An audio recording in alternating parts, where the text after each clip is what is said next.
ও শহীদ মিনারে যে জমায়েতটা করেছে, আমি যদি শুধু ভাঙড় বিধানসভা থেকে আমি ওই জমায়েত যদি না করতে পারি, আমার ভাঙড় বিধানসভা দিক কি ক্যানিং পূর্ব বিধানসভা দিক, যে কোনো একটা বিধানসভাতে যদি ওই জমায়েত না করতে পারি, আমি রাজনীতি করব না। রাজনীতি মমতা বন্দ্যোপাধ্যায়, আপনার ভাইপো অভিষেক বন্দ্যোপাধ্যায়, আপনি শুনতে পাচ্ছেন? ভাঙড়ে ক্রিমিনালটা ফাউল করেই যাচ্ছে। অভিষেক বাবু বলছে ভাঙড়ে নাকি উনি খেলবেন। আজকে এই 21-এর মঞ্চ থেকে আমরা আহ্বান করছি, ভাইপো আপনার পিসিকে ভাঙড়ে খেলতে নামান। আর ভাঙড়ে আমার কর্মীরা খালি পায়ে খেলবে। 21-এ আপনি ভাঙা পায়ে খেলেছিলেন, আর আমার এই বাংলার 2026-এর রেফারি হবে আমার দলের চেয়ারম্যান, আমার দলের সেনাপতি নওশাদ সিদ্দিকীর হাতে লাল কার্ড থাকবে। যত ফাউল হবে নওশাদ সিদ্দিকী লাল কার্ড দিয়ে মাঠের বাইরে বার করে দেবে। 21-এর আওয়াজ যদি শুনতে পারে মমতা বন্দ্যোপাধ্যায়, আপনি হিজাব পরে বোরখা পরে ইনশাআল্লাহ সুবহানাল্লাহ করে এই বাংলার সংখ্যালঘু আদিবাসী দলিতের অধিকার আপনি চুরি করেছেন। এই বাংলার সংখ্যালঘু মানুষ, সংখ্যালঘু মা, তারা মমতা বন্দ্যোপাধ্যায় 2026-এ তারাও খালি পায়ে খেলবে। তারা আহ্বান করছে, আমার মাটি আমার মা, কবরস্থানের দখল ছাড়ব না। আমার মাটি আমার মা, মসজিদের অধিকার ছাড়ব না। আমার মাটি আমার মা, ঈদগার দখল ছাড়ব না। আর শুভেন্দু বাবু, আপনি তো তৃণমূল মার্কা বিজেপি, আপনি তো তৃণমূলের এজেন্ট। এই বাংলার মানুষ দেখেছে আপনাকে কৈফিয়ত দিতে হবে। আরে বাবা, হিন্দু হিন্দু ভাই ভাই, এসব স্লোগান বাংলার মাটিতে চলবে না।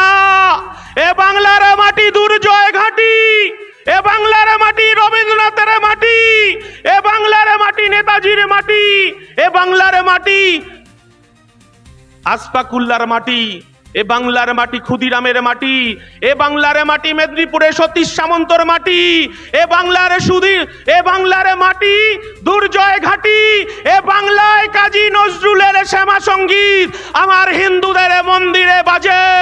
আরে মুসলমান পাড়ার মসজিদের আজানে আমার হিন্দু পাড়ার ঘুম ভাঙে। মমতা বন্দ্যোপাধ্যায়, আপনি যতই এজেন্ট শুভেন্দুকে ছেড়ে রাখুন, এ বাংলায় কাজ হবে না। আমার ইন্ডিয়ান সেকুলার ফ্রন্ট আওয়াজ তুলেছে, মোরা এক বিনতে দুইটি কুসুম, হিন্দু মুসলমান, মুসলিম তারে নরমণি, হিন্দু তাহার প্রাণ। আর আমার দলের পৃষ্ঠপোষক আমাদেরকে শিক্ষা দিয়েছে, নানা ভাষা, নানা মত, নানা পরিধান, বিবিধের মাঝে দেখো মিলন মহান। আমার ইন্ডিয়ান সেকুলার ফ্রন্ট বলছে, এই বাংলার আমার হিন্দু মায়েরা, হিন্দু বোনেরা মন্দিরে গিয়ে ঘন্টা বাজিয়ে পুজো করবে। আমার মুসলমান ভাইরা মাথায় টুপি পরে মসজিদে গিয়ে নামাজ পড়বে। আর আমার মতুয়া ভাইরা তারা ডঙ্কা বাজিয়ে হরিচাঁদ গুরুচাঁদের পুজো করবে। আর আমার সাঁওতাল ভাইরা, আমার আদিবাসীরা ভাইরা তারা ডঙ্কা বাজিয়ে টুসু পুজো করঞ্চুপ পুজো করবে। আর জল জমি জঙ্গলের অধিকার নিয়ে রাস্তায় থাকবে। আর আমার খ্রিস্টান ভাইরা গির্জায় গিয়ে প্রার্থনা করবে। আমরা এই সম্প্রীতির বাংলা দেখতে চাই। মমতা বন্দ্যোপাধ্যায়, যখন আমার চেয়ারম্যান এই বাংলার অধিকার, এই বাংলার যুব সমাজের কর্মসংস্থান, এই বাংলার খেটে খাওয়া মানুষের কর্মসংস্থান, এই বাংলার আশা কর্মী, এই বাংলার অঙ্গনারী কর্মী, এই বাংলার জিআরএস, এই বাংলার সিভিক পুলিশ, এই বাংলার প্যারা টিচারদের যখন অধিকার নিয়ে রাস্তায়, যখন আমার চেয়ারম্যান বলছে কেন ওবিসি বাতিল করে দেওয়া হলো, ওবিসির অধিকারে ফেরত দিতে হবে, কেন ভুয়ো এসসি এসটি সার্টিফিকেট দেওয়া হবে, যখন আমার চেয়ারম্যান বলছে আমার কলকাতার রাজপথে আমি একটা ধর্ণা মঞ্চ করতে চাই, মমতা বন্দ্যোপাধ্যায় আপনি আমাকে একটা 10 ফুট বাই 10 ফুটে মঞ্চ বাজারে জায়গা দিন, তখন মমতা বন্দ্যোপাধ্যায় হাজার হাজার পুলিশ লেলিয়ে আমার চেয়ারম্যানকে, যখন এই বাংলার মানুষের, বাংলার পিছিয়ে পড়া মানুষের যখন অধিকার নিয়ে লড়াই হচ্ছে, তখন লাথি মারতে মারতে আমাদেরকে জেলে নিয়ে গেছে, 42 দিন জেল কাটিয়েছে। মাননীয় মুখ্যমন্ত্রী, আমার নেতা সিদ্দিকুল্লাহ চৌধুরী নয়, আমার নেতা বাইরন বিশ্বাস নয়, আমরা টাকার কাছে মেরুদণ্ড বিক্রি করতে আসিনি। এই বাংলার পিছিয়ে পড়া, এই বাংলার আদিবাসী, এই বাংলার অধিকার প্রতিষ্ঠা করার লক্ষ্যে 2026-এ বোমাগুলি পিস্তলের বিরুদ্ধে আমার দলের সেনাপতিরা খালি পায়ে খেলবে আর রেফারি করবে আমার নওশাদ সিদ্দিকী। মমতা বন্দ্যোপাধ্যায়, আপনাকে বলতে চাইছি, আপনি কর্মসংস্থানের কথা বলেন না? 2011 সালের আগে এই পশ্চিম বাংলার বামফ্রন্ট সরকারকে সরিয়েছিলেন মমতা বন্দ্যোপাধ্যায়। এই বাংলার মানুষ রেজবানুর রহমানকে ভুলে যায়নি। তৎকালীন মুখ্যমন্ত্রী ছিলেন বুদ্ধদেব ভট্টাচার্য। মাননীয় মুখ্যমন্ত্রী তখন কলকাতার রাজপথে আপনি বুকে প্ল্যাকার্ডে ঝুলিয়ে একদিকে রিজবানুর মা, একদিকে রিজবানুর দাদাকে, আর যারা বৃদ্ধজন তাদেরকে মোমবাতি নিয়ে মিছিল করেছিলেন। আপনি ইনসাফ দেবেন বলেছিলেন। বাংলার মায়েরা কাঁদছে, আপনি লক্ষ্মী ভান্ডার দিয়ে কিনতে পারবেন না। এই বাংলার তিলোত্তমার বিচার চাইছে মমতা ব্যানার্জি, এই বাংলার বিচার চাইছে, তামান্নার বিচার চাইছে, এই বাংলা বিচার চাইছে, হাঁসখালির বিচার চাইছে মমতা বন্দ্যোপাধ্যায়। আজকে সংবিধান প্রণেতার বংশধর এই মঞ্চে আছে।